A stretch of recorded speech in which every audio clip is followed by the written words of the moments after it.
Good morning. Today we dive into a topic, into a question. And as a follow-up to the last few videos I shared on my community section on YouTube, mainly a video of Sam Vaknin. The original question is a question of a person watching Sam Vaknin's videos. And the question is, how does narcissistic abuse hurt people if a narcissist only interacts with internal objects? I will try to answer the question, even though Sam Vaknin answers on this question best in psychological terms. So if you want the best answer in psychological terms, you need to watch the video of Sam Vaknin. I will also expand on the question and add or explain the question why narcissistic abuse often is perceived as something spiritual, and people describe it even as demonic, or it's really amazing, an amazing phenomenon that a lot of people connect to that, what they call covert narcissist, witchcraft. So I try to give an explanation for that fact. I also will explain how the abuse of narcissists is very real, yet in some cases it might, after years of working on the problem, suddenly feel how it just falls away like a bad dream, so it was not real. Because the original question implies, or the question even implies that it's not real, because the narcissist only interacts with an internal object. So so it's very real, but it's not real. So what is that? Yeah, let's just dive in.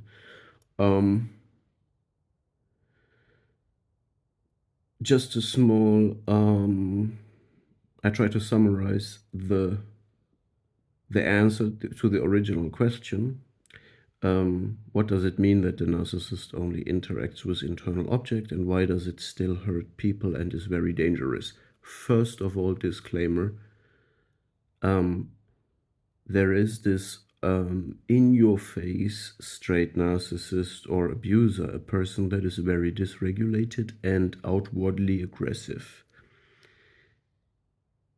Of course, this is real abuse, and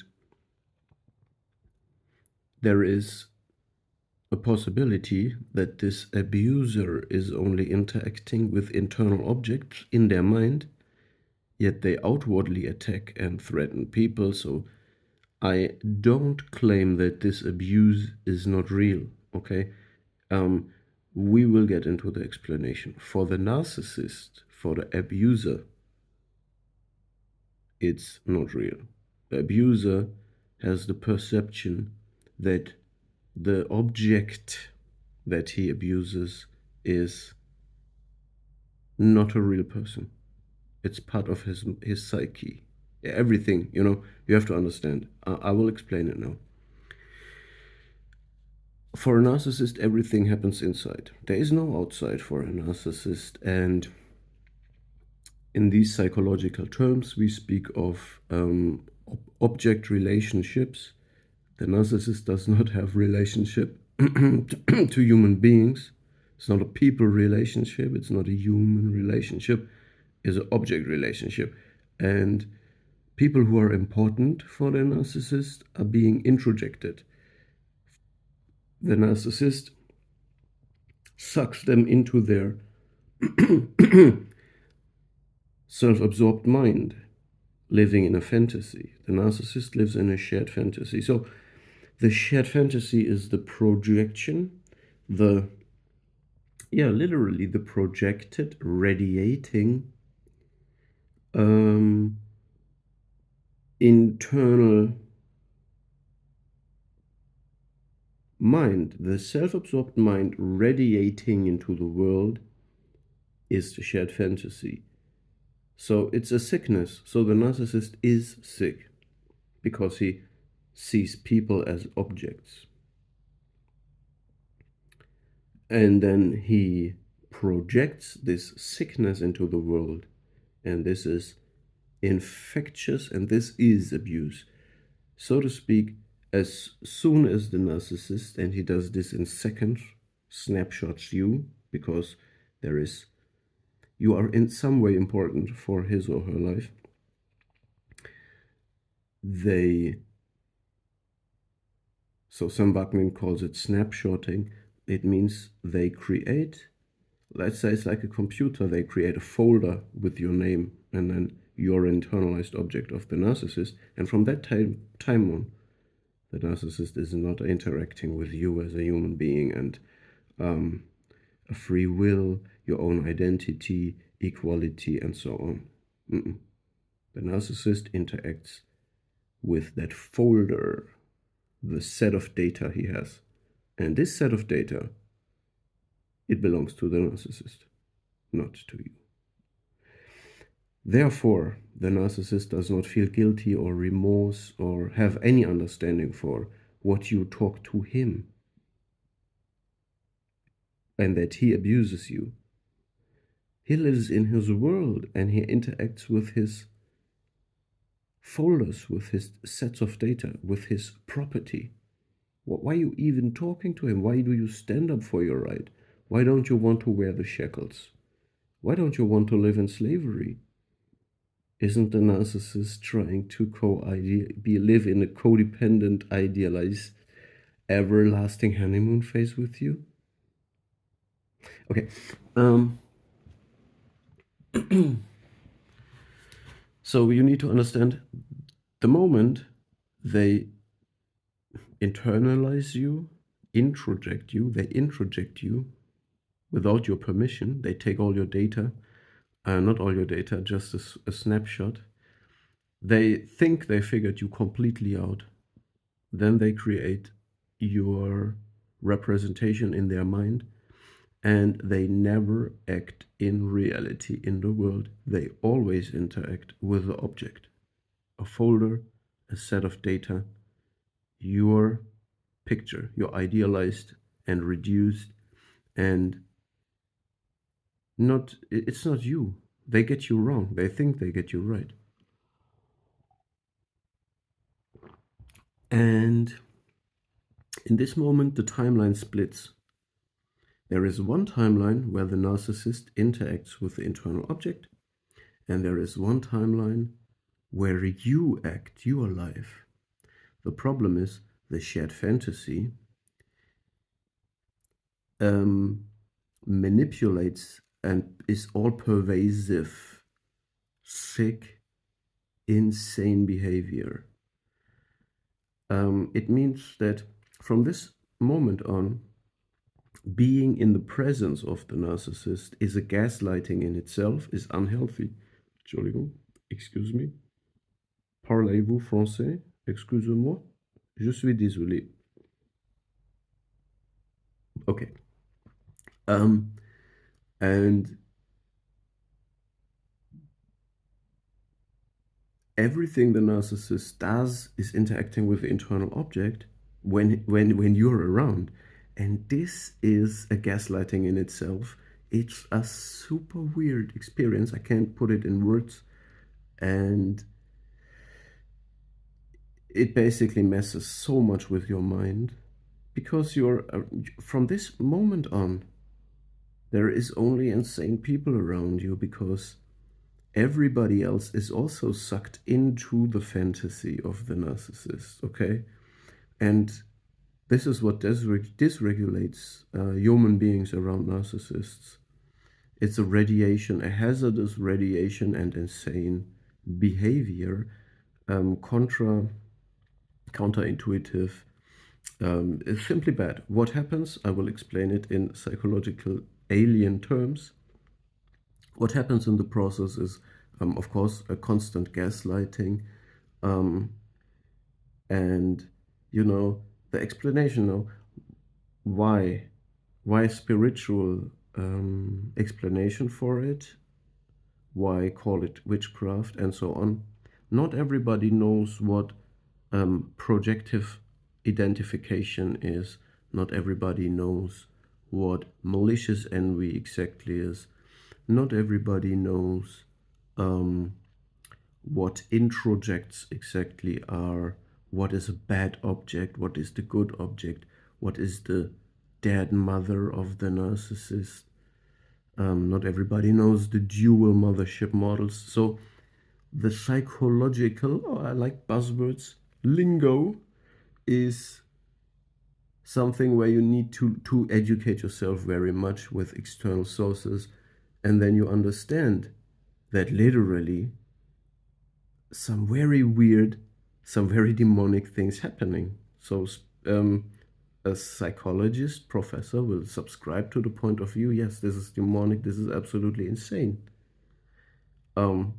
Because projective identification basically means there is a possibility the narcissist is a post-traumatic in a post-traumatic condition. He had a separation individuation disturbance. In the process, a bad object, which you can call dead mother, has been introjected in his mind. An introject is a voice in the mind of the narcissist telling him that he is bad, or she is bad. And the narcissist developed as a defensive mechanism, represses all the shame, his or her shame, and developed a grandiose false self, lost his core identity, lives in a shared fantasy, which is a projection of his grandiose self fantasy, and so on and so on. And what happens is that these introjects, these voices that are self-destructive, self-defeating for the narcissist, can, and also the shame that he can or she can't feel, all this can be projective identification. Means the narcissist sees all these bad things in the objects, in the object relations he has. So he externalizes them, he sees them in other people, and then it happens to be in this radiation of the shared fantasy that the narcissist cannot exit. The narcissist can't go out of the fantasy. It happens to be when you go there into this, when you're exposed to this radiation, to this hazardous radiation, this all-pervasive, eroding insanity, the narcissist starts, through acting out, which is another psychological term, and it does not mean that he bursts out in rage. No, he plays theater according to his fantasy, and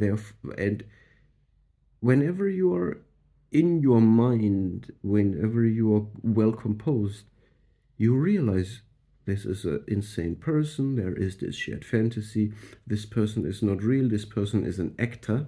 The narcissist is an actor because he's not in reality. You realize all of that. You can confront them with all of that, but you don't arrive. There is nobody at home. They are not receptive for this. You can go into reality. You can go into fantasy. The narcissist can only stay in his defensive fantasy. So communication is blocked in this way. So what happens is that these negative voices, these introjects, bad objects, and what the narcissist, the distorted, insane, warped mind of the narcissist gets constantly projected on you, even if you're well composed, even if you are in your mind, even if you confront them with that, it starts to penetrate you slowly, slowly, slowly, slowly, over months, over years. And it is crazy making, okay?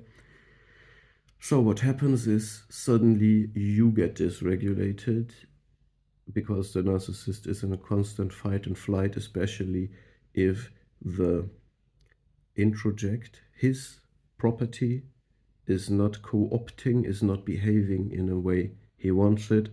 The real, you are not compliant, you are not accepting to be enslaved and colonized. This means the narcissist is very frustrated with you because you don't behave the way you are supposed to behave. And yeah, what happens is that suddenly you take over. It's kind of even a trauma transfer. So the post-traumatic condition of the bad object and the introjects and all the conditions that broke this narcissist. The narcissist is a broken child in the shadow of a dead mother. This is scary and sad. It's a tragedy. This is being slowly projected into you, this problem of the narcissist, this condition of the narcissist. And therefore, it's easier to describe this with spiritual terms. So if you describe this with spiritual terms, everybody can understand it.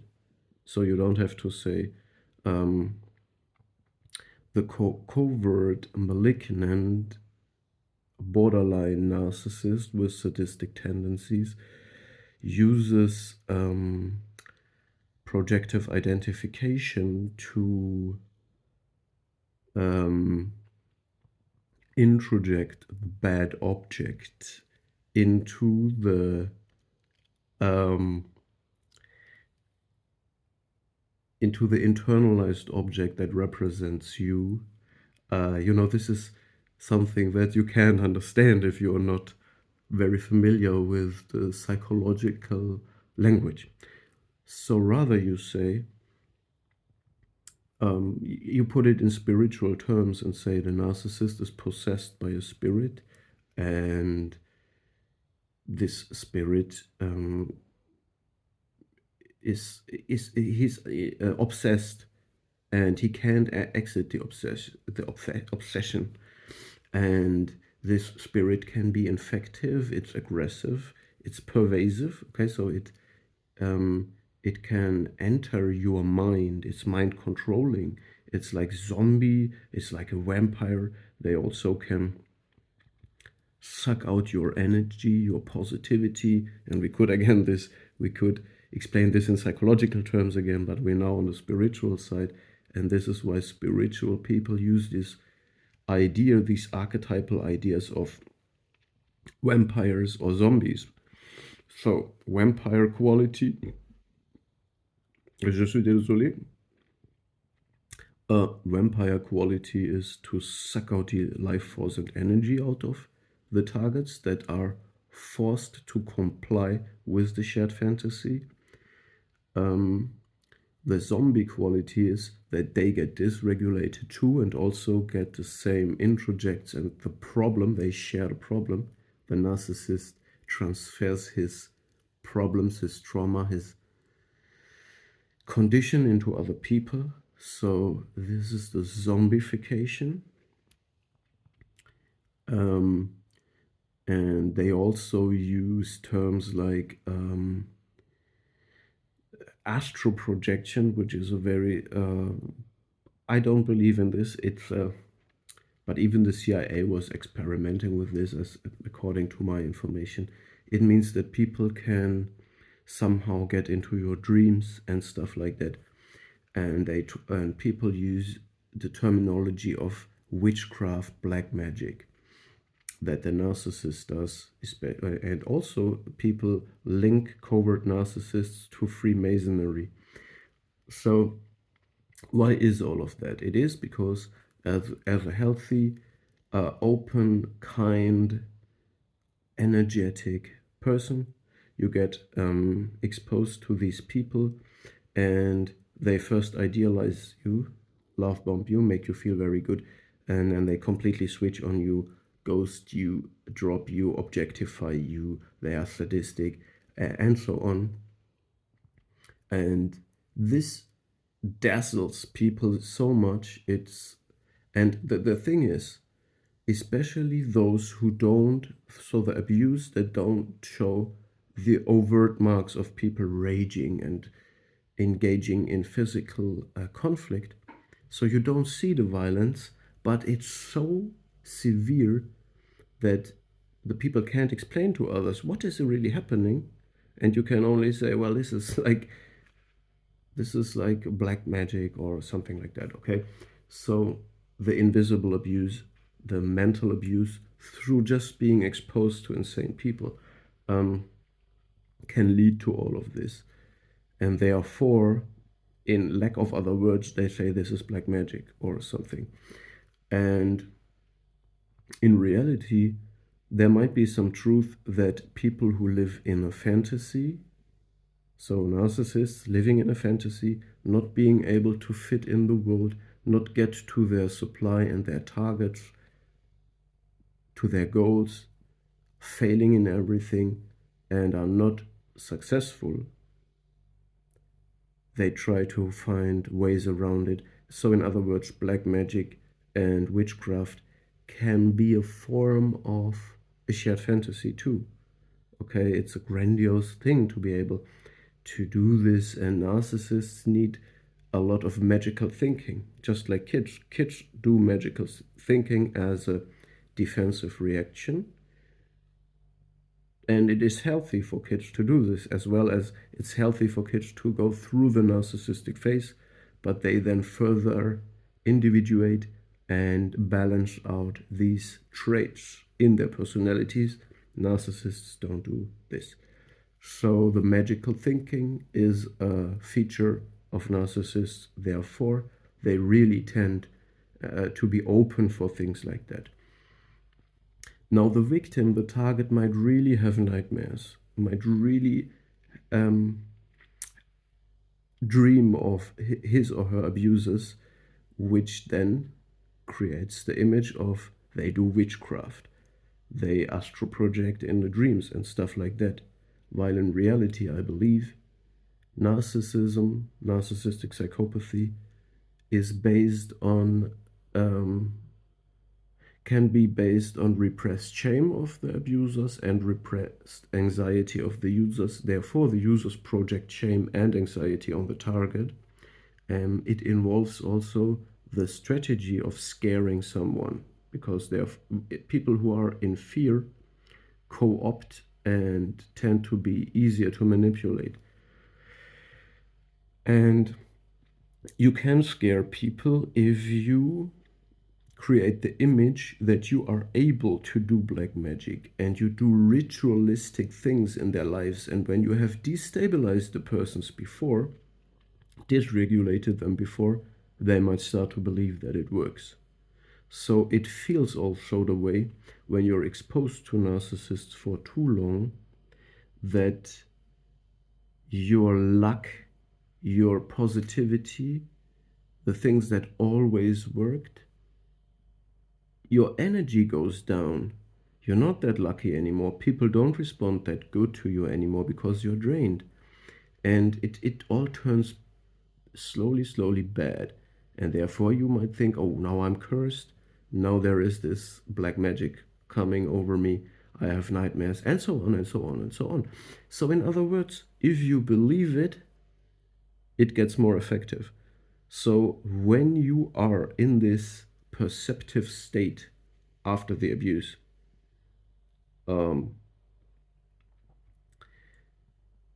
maybe you should really use as an antidote to say, all right, I believe they do this. You should know, don't believe it. The real antidote is to not believe it. But as long as you're into it, if it helps, pray. Read the Bible, look at the Psalms. They are powerful prayers that can help you. Pray to God.